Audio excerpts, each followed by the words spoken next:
Now, we've seen some of the causal pathways of inputs, activities, outputs, outcomes, and impact. But we also talked about assumptions. So let's introduce that briefly here. Think about a project that you've been involved in firstly. Can you identify any assumptions or preconditions that were made during the planning of that project?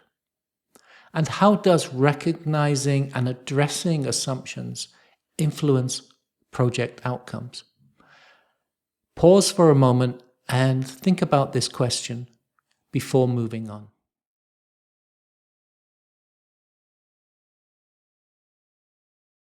So we have a community health education project, and an assumption has been made that all community members have access to smartphones and the internet. This means they'll be able to access online health resources and educational materials. However, we need to test whether that assumption is true, and if it's not true, then we're going to need to respond to that in our theory of change. So what are the benefits of recognizing, investigating, assessing, and addressing assumptions? In this case of the Community Health Intervention Project, firstly, we identified the issue of access barriers. We realized that this assumption creates a potential access barrier for community members who do not have smartphones or internet connectivity.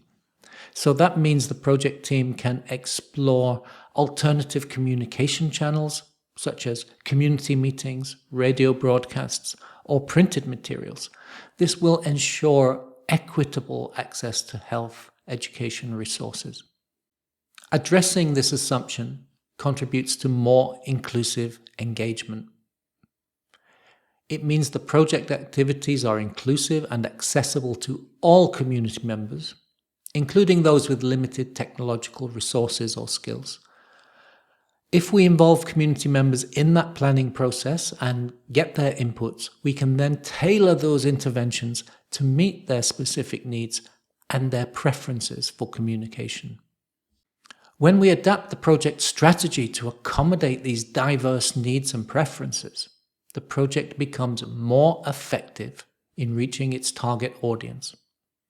They are more likely to engage with and benefit from health education when it is accessible and relevant to their circumstances.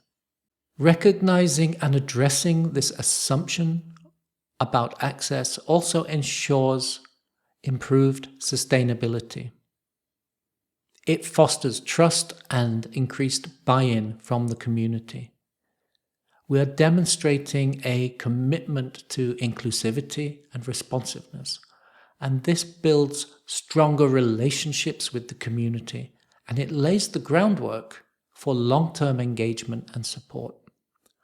So when we recognize and address assumptions or preconditions in the project planning, this helps project teams to design interventions that are more inclusive, more effective, and more sustainable.